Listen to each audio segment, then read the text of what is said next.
کہانی کی شروعات کیسے کروں کچھ سمجھ نہیں آ رہا۔ ہاں، کیونکہ ہمارے ارد گرد زندگی میں کئی کہانیاں بکھری ہوئی ہوتی ہیں۔ دیکھنے میں سب ایک جیسے ہی لگتی ہیں، مگر ہر کہانی میں کوئی نہ کوئی فرق ضرور ہوتا ہے۔ مجھے امید ہے میری کہانی بھی آپ لوگوں کو دوسروں سے بہت الگ نظر آئے گی۔ دل میں کئی روز سے کسک تھی، سوچا اپنا غم بانٹنے کے لیے آپ لوگوں کو اپنا غم سناؤں۔ میری کہانی کئی لوگوں کے لیے نصیحت آموز کہانی ثابت ہوگی۔ مجھے پوری امید ہے آپ نے اپنی زندگی میں ایسی کہانیاں بہت کم سنی ہوں گی۔ میں اپنی کہانی اپنی زبانی پیش کرتی ہوں۔ میرا نام اسما ہے۔ میرا نام اچھا ہونے کے ساتھ ساتھ میں حسین بھی ہوں، اور اس لیے مجھے اللہ تعالیٰ نے بہت خوبصورت بنایا ہے، اور پھر میری خوبصورتی کی وجہ سے نام بھی مجھے میرے ماں باپ نے ایسا دیا، اسما۔ میری خوبصورتی بہت سے لوگوں کے لیے مشکلات لے کر آئی۔ یوں سمجھے میری وجہ سے کئی لوگوں کو دکھ جھیلنا پڑے، اور سب سے پہلا دکھ تو مجھے خود کو جھیلنا پڑا جب ہمارے والد صاحب کا انتقال ان کے ہارٹ اٹیک سے ہوا، اور میرے والد سلطان خان بے تحاشا جائیداد چھوڑ کر فوت ہوئے۔ میں یہ بتانا بھول گئی کہ ہمارا تعلق سندھ کے ایک پسماندہ علاقے سے ہے۔ میرے والد صاحب کی بہت بڑی جائیداد تھی، لیکن وہ جائیداد ہمارے لیے کئی مشکلات لے کر آئی۔ ہماری زندگی میں مصیبتوں کے پہاڑ ٹوٹ پڑے۔ میرے والد سلطان خان بے تحاشا جائیداد چھوڑ کر فوت ہوئے، مگر جیسا عام کہانی میں ہوتا ہے کہ ظالم چچا جائیداد پر قابض ہو جاتے ہیں، ایسا ہی ہمارے ساتھ ہوا۔ جب میں چچا حیات خان بھی ہماری دولت پہ قابض ہو گئے۔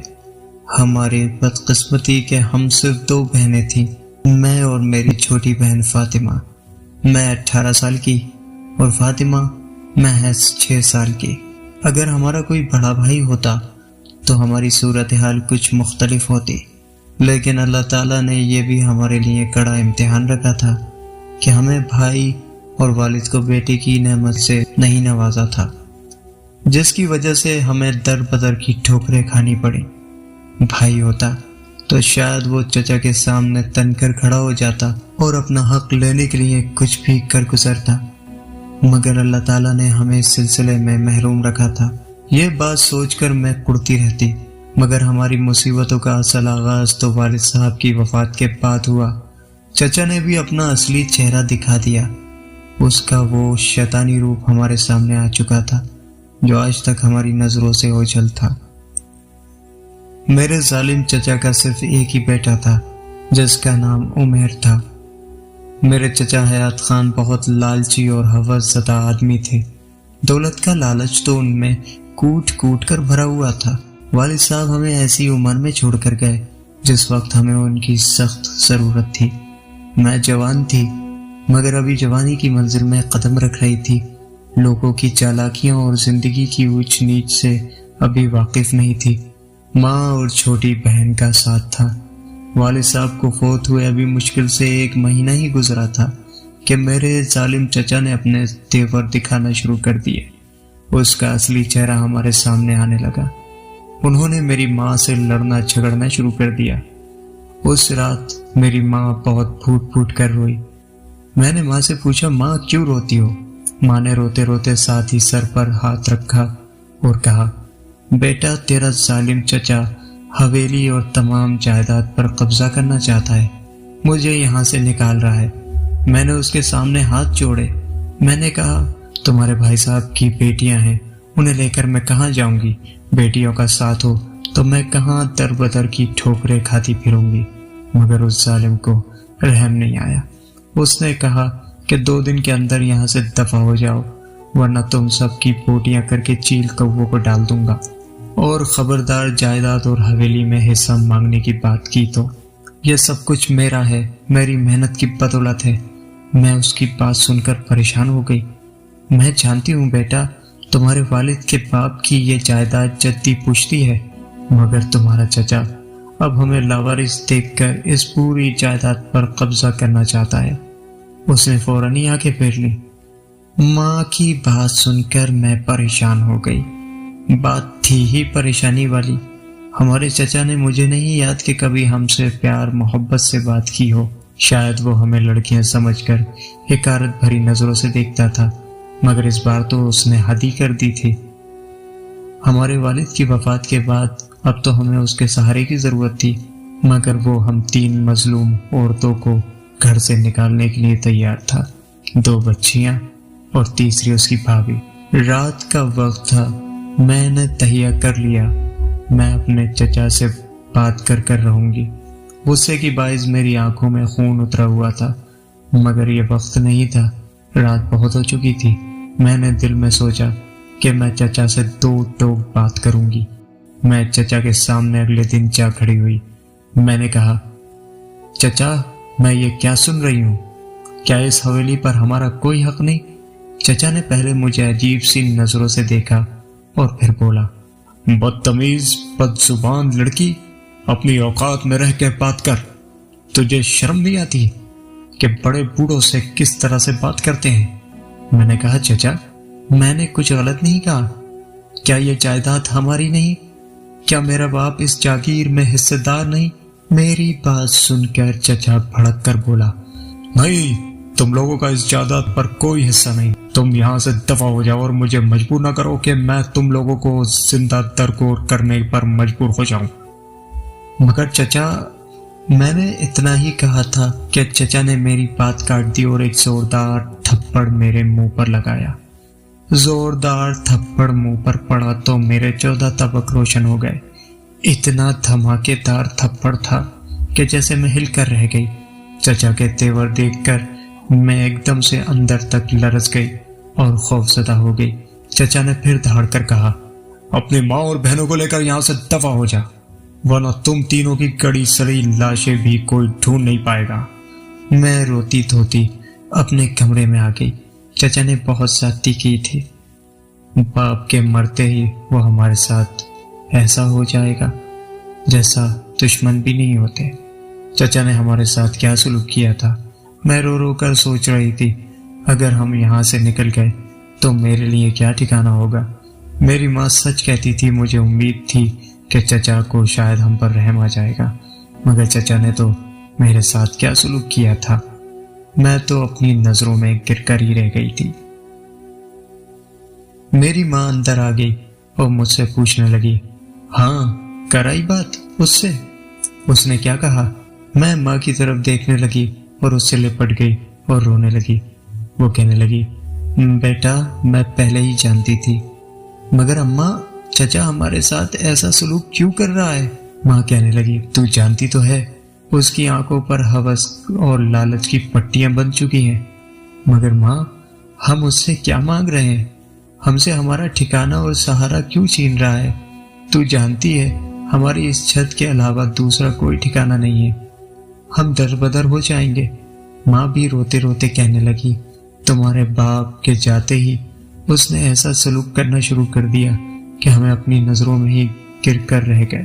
تیرے باپ کو معلوم نہیں تھا؟ اگر معلوم ہوتا کہ وہ ایسا آدمی نکلے گا تو اپنی زندگی میں ہی اسے الگ کر دیتا، مگر کسے یہ معلوم تھا کہ کل کو یہ ہوگا؟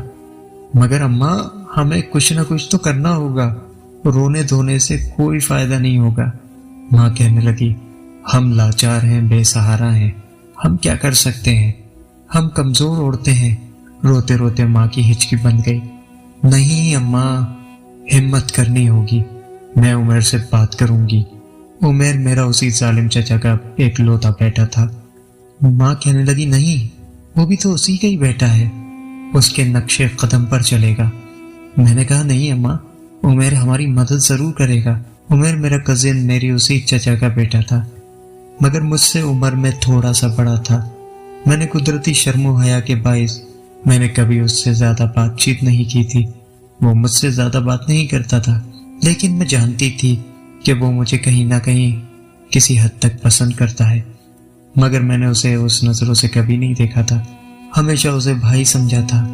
جو ہی شام کا وقت ہوا تو میں عمر کے کمرے میں پہنچ گئی۔ پہلے تو وہ مجھے دیکھ کر بڑا حیران ہوا، لیکن میری سوجی ہوئی آنکھیں اور روتی شکل دیکھ کر وہ سمجھ گیا کہ میں پریشان ہوں۔ ظاہر ہے جو کچھ گھر میں چل رہا تھا وہ اس سے بے خبر تو نہیں تھا نا۔ میں نے اس سے بتایا کہ اس کا باپ ہمیں کیسے جائیداد سے محروم کر کے دھکے مار کر گھر سے باہر نکال رہا ہے۔ میری بات سن کر وہ پریشان ہو گیا۔ یہ تو ابا جان بہت زیادتی کر رہے ہیں، اسما ان کو ایسا نہیں کرنا چاہیے، یہ گھر تم لوگوں کا اتنا ہی ہے جتنا ہمارا ہے۔ مگر عمیر وہ تو ہمیں دشمن سمجھنے لگے ہیں، کہتے ہیں کہ اس جائیداد پر ہمارا کوئی حصہ نہیں ہے۔ آپ بتائیں بھائی، ہم ایک دادا کی اولاد ہیں یا نہیں؟ ہم نے تو کچھ منہ سے بھی نہیں مانگا۔ ہم 2 بہنیں ہی تو ہیں اور ایک بوڑھی ماں۔ آپ بتائیں ہم بے آسرا ہو کر کہاں جائیں گے؟ میری بات سن کر وہ خاموش ہو گیا اور کہنے لگا، اسما تم فکر نہ کرو، میں بچی سے بات کروں گا۔ میں نے اس کی طرف آز بھری نظروں سے دیکھا اور جی میں جواب دیتے ہوئے اپنے کمرے میں آ گئی۔ ہمارے ساتھ بہت برا سلوک ہونے لگا۔ گھر کے سارے نوکر چاکر بھی ہماری کچھ بات نہیں سنتے تھے، کیونکہ وہ اب جانتے تھے کہ ہماری حیثیت اب اس گھر میں بالکل صفر ہو چکی ہے۔ اگلے دن عمیر ہمارے کمرے میں آیا تو میری والدہ بھی میرے پاس بیٹھی تھی۔ وہ کہنے لگا، تائی جی میں نے ابا جی سے بات کی ہے مگر وہ تو کسی صورت نہیں مان رہے ہیں، کہتے ہیں کہ انہیں گھر سے نکال کے رہوں گا، ان کا گھر میں کوئی حصہ نہیں۔ ماں پریشان نظروں سے میری طرف دیکھنے لگی اور میں نے کہا، میرے بھائی ہم جائیں گے کہاں؟ ہم کمزور ہیں، ہم آپ سے اور آپ کے باپ سے نہیں لڑ سکتے، ہمیں تو اپنا حق مانگنے کی بھی بات نہیں کی۔ ہمارے والد صاحب کیا دنیا سے گئے، ہمارے ساتھ کیا سلوک ہونا شروع ہو گیا۔ ہمارے ساتھ خدا کے لیے یہ ظلم نہ کریں، اللہ تعالیٰ تو دیکھ رہا ہے نا۔ عمیر کہنے لگا، دیکھو اسما میں جانتا ہوں جو کچھ تم کہہ رہی ہو وہ سب ٹھیک ہے، یقیناً مانو اس میں میرا کوئی قصور نہیں ہے، میں تم لوگوں کا بھلا ہی چاہتا ہوں، تم لوگوں کو کسی تکلیف میں نہیں دیکھ سکتا، مگر اسما اور تائی جان میں کیا کروں؟ میرا باپ ضدی اور اکڑ قسم کا آدمی ہے، وہ بالکل نہیں مانے گا۔ وہ کہتا ہے یہ ماں بیٹی اگر اس گھر میں رہیں گی تو ہمارے گلے پڑی رہیں گی، لہذا انہیں اس گھر سے جانا ہوگا۔ میری ماں یہ سن کر زور زور سے رونے لگی اور کہنے لگی، بیٹا ہم کہاں جائیں گے، ہم پر رحم کرو۔ عمیر خاموش نظروں سے کچھ دیر ہمیں دیکھتا رہا اور پھر کہنے لگا، میں نے توصیف کو گاؤں سے بلوایا ہے، وہ آج رات آتا ہی ہوگا، توصیف آ جائے تو پھر مل کر اس مسئلے کا کوئی حل نکالیں گے۔ توصیف ہمارے واحد پھپھو قمر جہاں کا بیٹا تھا۔ قمر جہاں ہماری واحد پھپھو تھی جو گاؤں میں رہتی تھی، جو ہمارا اصلی دادا کا گھر تھا، مگر ہم نے شروع سے ہی اسی گھر میں پرورش پائی تھی کیونکہ یہ حویلی ہمارے دادا نے محنت سے بنائی تھی۔ عمیر نے توصیف کو بلایا جو ہماری پھوپھی کا ایک لوتا بیٹا تھا۔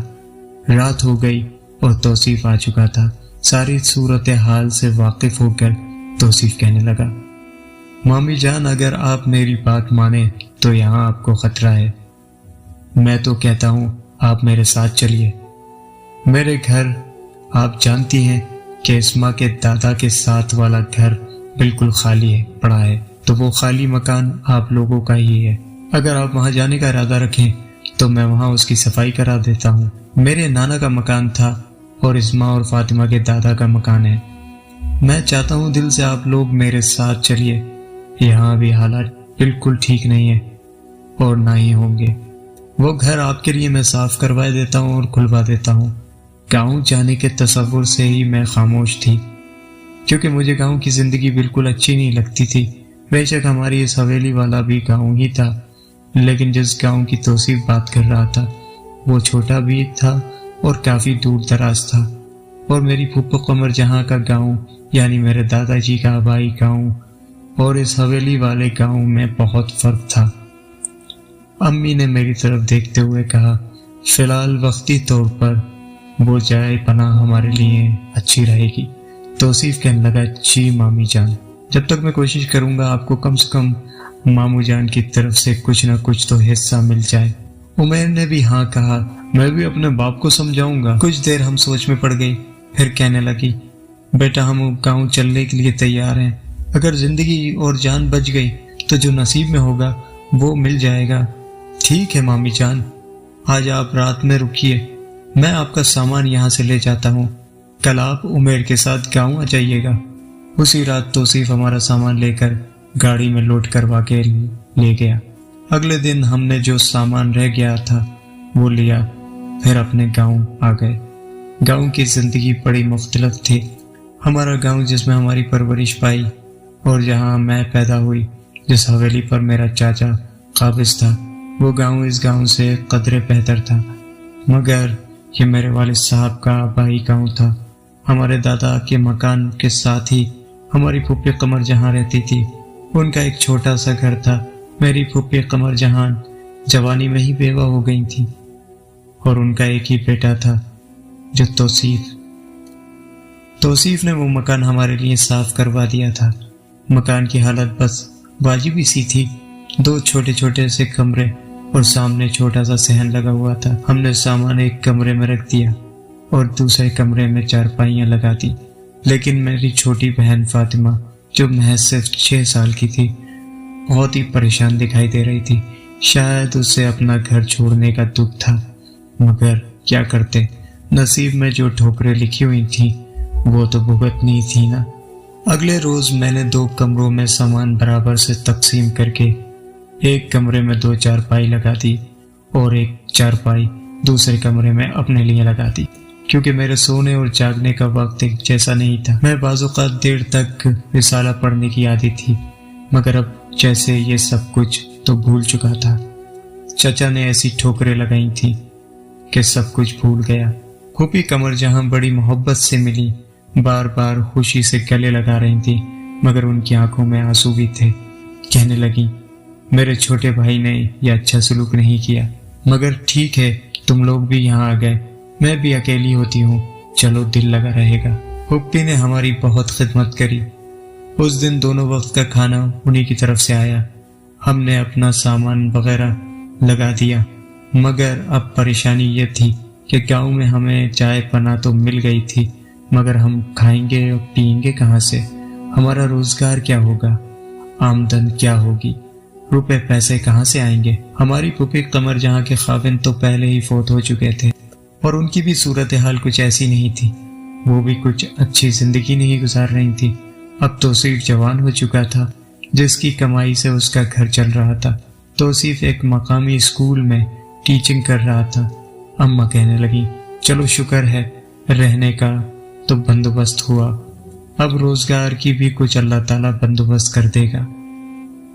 میرے دل میں چچا کے خلاف انتقام کی آگ بھڑک رہی تھی۔ ہم اچھے بھلے گھر سے دربدر کر دیے گئے، میرے اندر انتقام کی آگ دہک رہی تھی۔ دل چاہتا تھا کہ چچا کا گلا دبا دوں، مگر مجھے جب تک صبر کرنا تھا جب تک کہ میں اس قابل نہ ہو جاؤں۔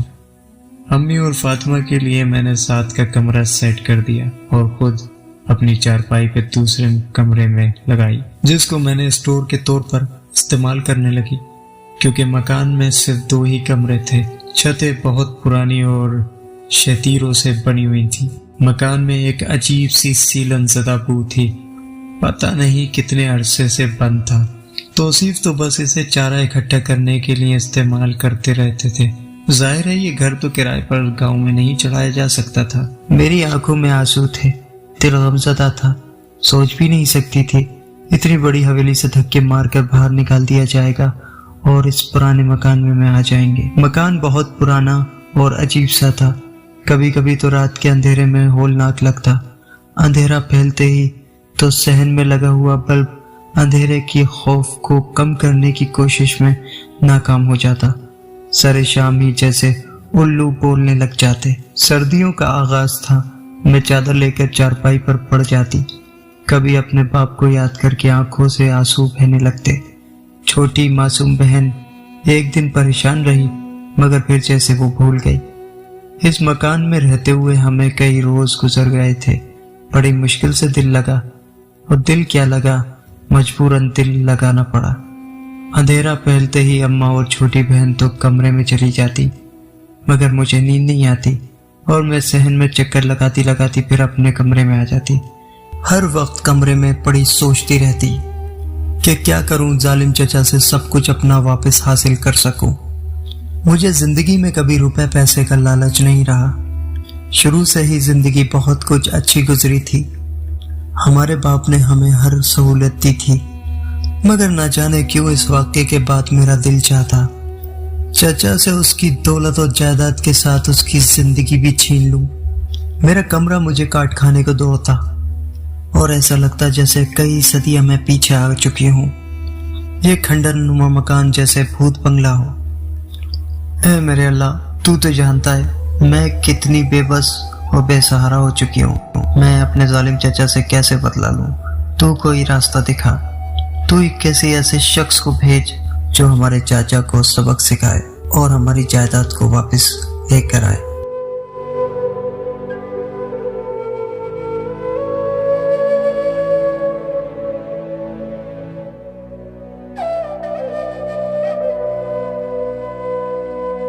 میرا نام یوزا آصف ہے اور میرا تعلق قوم جنات سے ہے۔ میں فطری طور پر شرارتی جن واقع ہوا ہوں اور اسی شرارتوں کی وجہ سے مجھے میرے قبیلے سے باہر نکال دیا گیا اور سزا کے طور پر مجھے انسانوں کی دور دراز بستی میں بھیج دیا گیا، جہاں پر مجھے کئی سو سال گزارنا تھے۔ اس وقت میں اپنے سالوں کی کافی قید گزار چکا تھا اور قید کے لیے مجھے انسانوں کے ایک چھوٹے سے گاؤں میں بھیجا گیا، جہاں ایک پرانے بند مکان کو میرا مسکن بنا دیا گیا۔ اس پرانے مکان میں پھیلی ہوئی گوبر کی بو میرے لیے جان لیوا ثابت ہوتی، مگر یہ بھی میرے ایک سزا کا حصہ تھی۔ اس گھر میں کوئی مکین نہیں تھا اور یہ گھر کئی سالوں سے بند پڑا ہوا تھا، مگر اس گھر کے ساتھ ایک بوڑھی عورت اور اس کا جوان لڑکا رہتا، جو کبھی کبھار اس گھر میں جانوروں کو باندھنے یا ان کا چارہ پھینکنے کے لیے اس گھر میں آتے، لیکن کبھی میں نے ان کو چھیڑنا گوارا نہیں کیا تھا۔ ایک تو انہوں نے کبھی مجھے کوئی تکلیف نہیں پہنچائی تھی اور دوسرا مجھے اس بات سے سختی سے منع کیا گیا تھا کہ میں انسانوں کو کوئی غضب نہ پہنچاؤں۔ شروع کے کچھ دنوں تو میں اس مکان سے نکل کر ادھر ادھر گھومتا تاکہ انسان کی بستی دیکھوں کہ انسان آخر ہوتے ہوئے تو کیسے ہوتے ہیں، لیکن مجھے وہاں پر کوئی انسان اچھا نہ لگا جس نے میری توجہ اپنی طرف کھینچی ہو۔ میں اس بستی سے باہر نہیں نکل سکتا تھا، اس میں ابھی چند سال باقی تھے۔ بستی میں آوارہ گردی کرنے کے بعد جب میں مکان میں واپس پہنچتا تو کتنے ہی گھنٹے سویا رہتا۔ میری مرضی کے بغیر تو کوئی مجھے نہیں دیکھ سکتا تھا، اور ویسے بھی مجھے کوئی اصلی حالت میں دیکھ لیتا تو خوف سے ہی مر جاتا۔ جنات کے قبائلی سردار نے خاص طور پر ہدایت کی تھی کہ گاؤں کے بھی کسی انسان کو تکلیف نہ پہنچانا۔ تم اپنے قبیلے سے دور رہو گے تو تمہیں احساس ہوگا کہ شریر پن اور شرارتیں کتنی خطرناک ہوتی ہیں۔ مجھے اس مکان میں رہتے ہوئے کئی سال بیت گئے۔ یہ مکان بڑا ہی ویران تھا اور ویران جگہ ہی ہمارا مسکن ہوتی ہیں۔ اور پھر میری زندگی میں وہ دن آیا جسے میں کبھی نہیں بھول سکتا۔ ایک دن اس مکان کا دروازہ کھلا اور وہی لڑکا اندر داخل ہوا جو اس میں ہر وقت جانوروں کو چارہ ڈالنے آیا کرتا، لیکن اس بار اس کے ساتھ 3 عورتیں اندر داخل ہوئیں، انسان یعنی آدم ذات تھیں، جن میں ایک چھوٹی بچی اور ایک بوڑھی عورت تھی۔ لیکن درمیانی عمر کی لڑکی کو دیکھ کر جیسے میں اپنی پلکیں جھپکنا بھول گیا۔ وہ آدم ذات یعنی انسانوں کی لڑکی قدرت کا حسین شاہکار تھی۔ میں نے انسانوں کی بستی میں کئی عورتیں دیکھی تھی، مگر ان میں کوئی ایسی بات نہیں تھی جو مجھے اپنی طرف کھینچتی۔ مگر اس بات میں کوئی شک نہیں تھا کہ میں نے ایسی حسین لڑکی کبھی نہیں دیکھی تھی۔ اسے دیکھ کر مجھے اپنی سوچ پر افسوس ہونے لگا۔ میں اکثر سوچتا تھا کہ انسانوں میں تو خوبصورتی ہو ہی نہیں سکتی، مگر اس آدم ذات لڑکی کو دیکھ کر مجھے ایسا لگا کہ دنیا بنانے والے نے انسانوں کو ہی سب سے زیادہ خوبصورت بنایا ہے۔ وہ لڑکی یا ان لوگوں میں سے کوئی مجھے نہیں دیکھ سکتا تھا، مگر حیرت کی بات تو یہ تھی کہ اس لڑکی کا وہی کمرہ تھا جس میں میرا مسکن تھا۔ میں سوتے جاگتے اسے دیکھتا، وہ میری موجودگی سے بالکل بے خبر تھی۔ وہ بڑی معصوم اور بڑی خوبصورت تھی۔ اس کی آنکھوں پر گھنی پلکیں تھی، رنگ اس کا بہت کھلا کھلا تھا۔ میری اجازت کے بغیر کبھی بھی وہ مجھے نہیں دیکھ سکتی تھی۔ میں دن رات اس سوچ میں غرق رہنے لگا، اگر میں نے اپنی اصلی حقیقت اس پر آشکار کر دی تو یہ خوف سے ہی مر جائے گی۔ میری سزا ختم ہونے میں تھوڑے ہی سال رہ گئے تھے، پھر میں اپنی بستی میں لوٹ جانے کے لیے تیار تھا، مگر مجھے اس لڑکی کو دیکھ کر ایسا لگا جیسے مجھے اگلا جنم بھی یہیں گزارنا ہے۔ میں بس اسے دیکھ دیکھ کر خوش ہوتا رہتا اور سوچتا رہتا ایک دن اس کے سامنے ضرور آؤں گا اور اسے اپنی محبت کا یقین دلاؤں گا۔ میں اس سے اتنی محبت کرنے لگا کہ مجھے ایسا لگا آدم زادی محبت اور خوبصورت لوگ پیدا کیے گئے ہیں۔ میں اس لڑکی پر دل و جان سے فدا تھا۔ میں یہ بھی جانتا تھا کہ میں ایک جن زادہ ہوں اور وہ ایک آدم زادی، مگر اس کی خوبصورتی، اس کے بھولے پن اور اس کی معصومیت نے مجھے اس کا عاشق بنا دیا۔ میں اس لڑکی کو ہر صورت حاصل کرنا چاہتا تھا۔ میں جن ہوں تو کیا ہوا، مجھ میں اتنی طاقت ہے کہ میں اس لڑکی کو حاصل کر سکوں۔ وہ بیچاری قسمت کی ماری کمرے میں ہی پڑی رہتی اور میں سوچ سوچ کر ہلکان ہوتا، یہ تو شہزادی ہے، اسے تو محلوں میں رہنا چاہیے۔ یہ کیسے ظالم لوگ ہیں جو اتنی خوبصورت، حسین اور معصوم لڑکی کو اس جیسے مکان میں لے آئے ہیں جو کہ ایک بھوت بنگلہ دکھائی دیتا ہے۔ میں اسما ہوں، قسمت کی ماری ہر وقت کمرے میں پڑی سوچتی رہتی۔